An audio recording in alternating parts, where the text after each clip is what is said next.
You're very welcome back, everyone, as we continue with our campaign, Justice for Aaron Brady. Now, over the last few weeks, you're more than aware, we were scrutinising a podcast created in respect of Mr. Pat Marry's investigation into the murder and robbery at Lordship Credit Union. That podcast was called Making a Detective.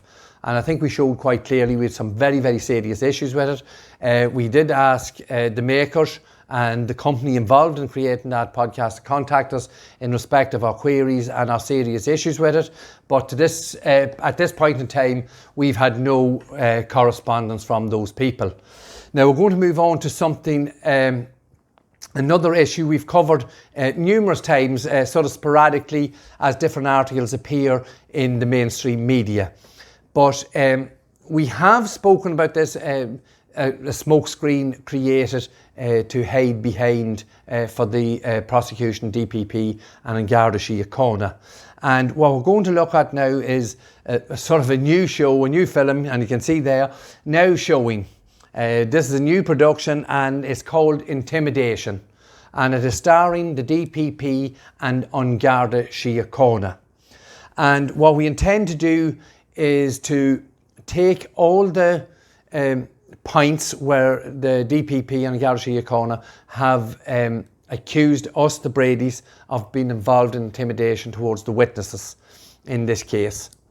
And we have at all times, will continue to do, and we will show quite clearly with physical evidence that we did not intimidate any witness. And we're going to keep a score sheet, something like this, and you will see at the end of it where the intimidation of witnesses by the authorities will be up in the 7, 8 and 9 mark, and the intimidation of witnesses by the Bradys will be at 0. So we're going to very quickly run through, now it has been ongoing for quite some time now, for a number of years, but it took a turn about a few months back during a trial, a day in court in respect of Aaron's appeal.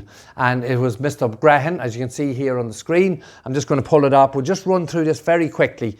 The Republic's Director of Public Prosecutions, DPP, is concerned that a campaign on behalf of Aaron Brady, who murdered Detective Garda Adrian Donoghue, has released transcripts on social media along with dubious commentary that could be contempt of court. So that first paragraph there tells us that it could be contempt of court, Aaron's campaign. And of course our journalist here takes it upon him or herself, I'm not sure who wrote this, not to tell you, the Irish public, that the campaign has a name, the Justice for Aaron Brady campaign. And we wonder why that is. And who gives the journalist the right not to report what's happening in respect of the murder of Detective Adrian Donoghue. The second paragraph there, at Dublin's Court of Appeal yesterday, Brendan Graham, Senior Counsel for the DPP, asked the court to make an order that the transcripts be released for Brady's upcoming appeal should not be used for any other purpose. So this is the crux of the matter here. Aaron Brady was convicted in front of his peers. And here we have a blatant attempt by Senior Counsel, Mr. Brendan Graham, to stop and restrict those transcripts. Now, if someone has paperwork belonging to you, any member of the public, irrespective of what that is, and there's information in that paperwork that you want, and they will not give it to you, won't hand it over to you, there's something wrong. They're hiding something. This court, although albeit during the COVID when there were serious restrictions, it was a court that was held in the public, in front of Aaron Brady's peers. And you, each and every one of you, the Irish public, are entitled to those transcripts. We read on. Mr. Graham said the DPP was anxious that the transcripts to be released to Brady's legal team so that the appeal can go ahead as soon as possible. He added that there is an issue concerning matters already published on social media, and the DPP is concerned that Brady's campaign promised last January that transcripts of the trial would be made available to anyone who wants them. So yes, I did say that on one of the videos, and of course they should be available to anyone who wants them. But Mr. Graham is concerned because of this. Why is he concerned? For the simple reason he's hating something. It cannot be any simpler than that. Can be no other reason. And the final part there again, he said that the trial material already published on social media were accompanied by commentary of a dubious nature which could possibly be a contempt of court. So here we go again. They're throwing stuff out in the air, creating a smoke screen, possibly could be a contempt of court. Now, I think this is back 3 or 4 months ago. I apologise to Aaron's legal team for putting up whatever little bits of the transcript I put up. I put up a transcript from my son's trial, and I'm being lambasted for that. Does that make sense in a democratic country? It's like something that would be going on in a banana republic. And we need you, the public's help, to see this and to make some noise in respect of how we are being treated. Because this is absolutely scandalous, is the only way we can describe it. And it continued last week, and we have here, this is Mr. Stain. He's a junior counsel for the prosecution, and he was speaking at in court last week. Brendan Trainor's legal team were requesting the release of the transcripts for Aaron Brady's trial. So that was granted. Obviously, they had no issue with that. But what Mr. Stain said during the course of that trial is very, very worrying yet again. And it continues on the same vein, but he gets a little bit more sinister with his remarks, even more sinister than his colleague, Mr. Graham. And you can see here, that little bit I've circled. However, he said the transcripts relate to the murder trial, which there was substantial witness intimidation. You are a liar, Mr. Stain. Nobody has ever been convicted of intimidating anyone during the course of Aaron Brady's trial. Now, you may have some sort of judicial right or court privilege saying this. We are seeking, we are looking for some legal advice on your statement here, because it is totally and completely false. It is a tissue of lies, Mr. Stain. We continue on there. 2 people are now before the Special Criminal Court in relation to the intimidation, Mr. Stain added. He said, in addition, Mr. Brady's father had taken part in an online campaign, and during that campaign, portions of the transcripts of the murder trial were released online. And we still have this issue here where we are being lambasted in Aaron's campaign for putting up the actual transcripts of the trial and the court case where Aaron was tried before his peers. And they're creating a smokescreen here. And in relation there, 2 people are before the courts, Mr. Stain said, and we've just looked at, and one of those people is Aaron. And I'm just going to read out, Aaron, the charge from that sheet there. These people, thus embarking upon a course of conduct which had a tendency to, and which was intended to, pervert the course of justice. So nothing actually happened. That's what Mr. Stain is saying there when he's prosecuting these 2 people. I'll read that again so we understand it fully. These people, thus embarking upon a course of conduct which had a tendency to, and which was intended to, pervert the course of justice. Did you ever hear such nonsense in such an important case? And of course, the case has been kicked down the lane until October next year. It will never see a day in court. It is complete nonsense, and it is a smokescreen created by these 2 people. And it shows again that they are trying to hide the vital parts of the trial and the evidence which was used to gain what we say is a totally unsafe conviction. And I really like to highlight here a few words from Patrick Henry. Excuse me. The liberties of people never were, nor ever will be secure, when the transactions of their rulers may be concealed from them. And these are obviously very, very true words in relation to Aaron's case and Aaron's investigation. Why are these people hiding this information and creating false accusations, which we will show over the next few weeks? And accusations Mr. Stain knows is incorrect. And I am certain Mr. Stain knows that members of Garda Síochána and members of Homeland Security and members of the DPP were all involved in intimidating and using coercion and corruption to gain false statements against Aaron. That is the bottom line. And all this, all the while, is being perpetuated by the mainstream media. And another paragraph there from Mr. Stain.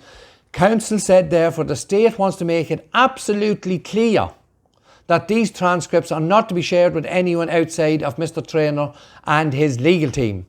We want to make it clear that it is critically important that this is only for Mr. Traynor and his lawyers, he reiterated. Excuse me.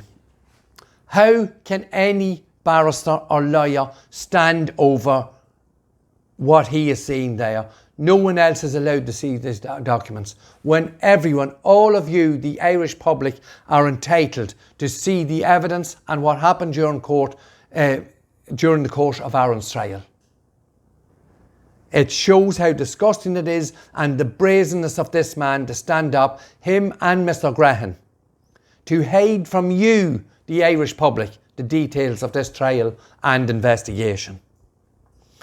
And of course, they are very ably assisted by our mainstream media. And as we go through each one of the individuals, Molly Staunton, Roe, Daniel Cahill, Anthony, Matt, these people that we have physical evidence who were intimidated and coerced by members of the authorities. And of course, it's not reported by the mainstream media. And we have articles like this. We have journalist Ali Bracken. I'll just read you a little bit from what's on the screen there. A well-placed source explained, close associates of Brady recently travelled to the US trying to dig up some dirt on some of the witnesses who gave evidence against him and might help his appeal. Now, Miss Bracken, I have called you out on that. We've sent a booklet and some information to you, to the Belfast Telegraph and the Sunday Independent that carried this story. I think it was in the 2nd or 3rd of January this year, almost 12 months ago. And of course, none of the three mentioned there ever came back to us. You said there, Miss Bracken, a well-placed source explained. Of course, you're not going to name anyone. A well-placed source. That is the greatest load of nonsense. It's lies. It's trash, it's gutter journalism at its worst. And even if we did send people to America, which we didn't, are we not entitled to scrutinise and dig some dirt on some witnesses who give evidence? Have you seen some of the videos about Daniel Cahill, about Anthony, about Christopher? Is that not dirt? That is very relevant to the case. And I'll say again, this is gutter journalism from a gutter journalist. Unless Ali Bracken or any of the other journalists that we look at over the next few weeks want to come and sit at this table, we will go and sit at their table. We will meet any of these journalists anywhere. Because you are peddling and perpetuating another story that is a complete smokescreen and is a tissue of lies. That first paragraph in that I've read out there, Miss Bracken, is bullshit. Nonsense. Totally unfounded, totally ungrounded. It is gutter journalism at its worst. We also had some very serious accusations from Mr. Schiller in the Belfast Telegraph. As you can see there, Aaron Brady scare tactics and death threats against a witness in the dirtiest trial ever. You are most certainly right, Mr. Schiller. This is the dirtiest trial ever. And if you want to come and sit at this table, or you want the Bradys to go and sit at your table, we will show you who created the dirt. And we will show you, Schiller and the rest of the journalists, that Brady created no dirt and no intimidation. And it's time that there was some form of decent journalism. And again, I'll just read another paragraph from Mr. Schiller's article. A campaign of intimidation against key prosecution witnesses was a constant feature throughout the Adrian Donoghue murder trial. Before he was even arrested for murder, Aaron Brady was identified with people who could have potentially incriminated evidence against him. Such absolute and total nonsense, Mr. Schiller. Once again, you're more than welcome to come and speak to us. We'll go and speak to you. But at some stage, the press is going to have to print the truth. That day is coming, and hopefully coming very soon. I'd like to invite the public, if you go into Google and Google Aaron Brady and intimidation. There's a multitude of articles I'm sure you can read, videos, podcasts, whatever. Even in the podcast, Breen and Doyle pontificated about the serious intimidation in his best dramatic voice, Mr. Breen, and I think Mr. Doyle was at it as well, in the drama they created. And if you, the public, go Google Aaron Brady intimidation, take any of the information from any of the articles. If there's information that you think we should look at, please put it to Aaron's campaign on any of the social media outlets that we're working on. And this is what we are going to be working on now for the next few weeks. As I say, it's now showing Intimidation, starring the DPP and An Garda Síochána. We thank all those people most sincerely and all the messages that have been sent on the YouTube channel. Very much appreciated, and it gives us great strength. Please continue to like, comment and share. Please share our videos. And if anyone has a mindset to do so, please contact people in authority and tell them to be aware of what has happened during the course of Aaron's investigation and Aaron's trial. In the next video, we're going to look at we're going to look at Molly Staunton and who intimidated who. And at the end of it, as I said, I think I said before, intimidation of witnesses by the authorities. You can see there is 7. Intimidation by the Brady's, 0. And that number may even get higher by the time we take it up. So we'll go for 1-0 at the next video, where we'll be looking at Molly Staunton, where someone slammed down her laptop, attacked her, and told her, tell them what you're fucking supposed to tell them. That had nothing to do with the Bradys. But we'll go into more detail on that and a little bit more information about Miss Staunton. So we'll see you again in the next video. Thank you ever so much for continuing to follow us. Please like, comment and share, and please get Aaron's story out there. Thank you.